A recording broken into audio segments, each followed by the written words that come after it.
In the dense forests of the east, where the air was thick with mist and the trees twisted like gnarled hands reaching for the sky, there lay a village long forgotten by time, ntunnkai.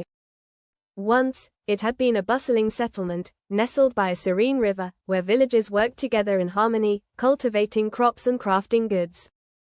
But that was before the night of the great storm. No one knew what exactly happened on that fateful evening, when the heavens unleashed torrents of rain, and the winds howled as if driven by some malevolent force. By morning, the village was eerily silent. The crops were ruined, homes flooded, and the people gone. Not a single soul remained. It was as though the very earth had swallowed them whole. Years passed, and stories about ntunnkai spread, transforming it from a village in history to a legend of ghostly whispers. Some spoke of strange lights seen flickering through the trees, and others spoke of shadows moving unnaturally among the ruins. There were even rumors that the spirits of the villagers still roamed the land, forever cursed to wander the deserted streets. One cold, moonless night, a group of adventurous travelers decided to brave the haunted village. Among them was a young man named Kofi, who had heard the tales of ntunnkai since he was a child. His curiosity had grown over the years, and he was determined to uncover the truth behind the legends. The journey was long and perilous.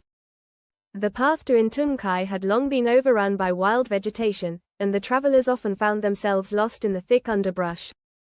But despite the odds, they pushed forward, guided only by the distant glow of an old lantern. It wasn't until the sunset and the moon began to rise that they finally stumbled upon the first remnants of the village, a broken stone wall, half submerged in water. The air felt heavier here.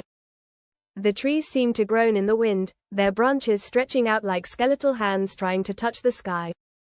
The villagers had once lived in harmony with nature, but now the land felt hostile, as if nature itself resented their presence.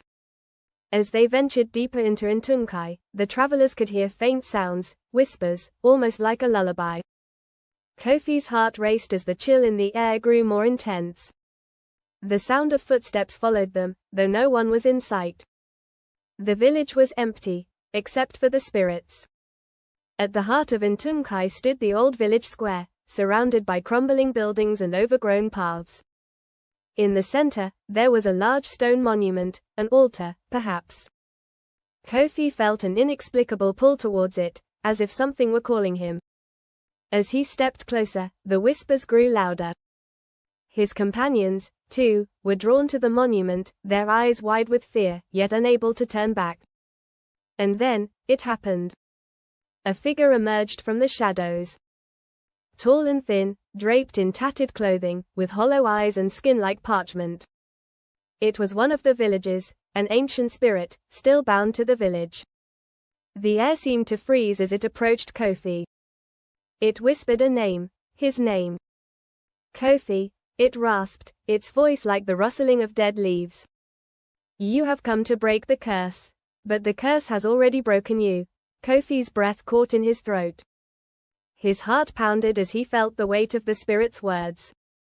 The villagers had vanished, but their souls were trapped, doomed to repeat the night of the storm forever. And now, so was he. The storm had never truly ended. It was trapped in this place, in this time, and each person who ventured here was doomed to join the spectral inhabitants. Suddenly, the ground shook. The sky darkened, and the wind howled, a fierce roar that echoed the fury of the original storm. Kofi could feel his body growing colder, his limbs heavy with the weight of an unseen force. His companions screamed, but their voices were swallowed by the storm, their forms slowly vanishing into the mist. Kofi, now alone, fell to his knees, realizing the truth: the village had not been destroyed by a storm, it had been swallowed by one. The storm was not a natural disaster, but a curse cast by the villagers themselves, to protect their land from some ancient, forgotten evil. And now, Kofi was a part of that curse. As he looked around, the spirits of ntunnkai began to materialize, their faces twisted in agony, forever trapped in the loop of that stormy night. They had become the village's guardians, unable to move on, bound to its haunted soil. Kofi's eyes glazed over as the whispers filled his mind. He could hear their voices now, more clearly than ever. And in that moment, he understood. He was one of them now. The haunted village of ntunnkai would never be free. And neither would he. From that night on, the village was not only cursed by the spirits of the past but by the presence of Kofi, the last of the living to wander its desolate streets. Every year, travelers would arrive, drawn by the stories of the haunted village. And each year, they would add to the chorus of whispers that would forever echo in the cursed winds of ntunnkai.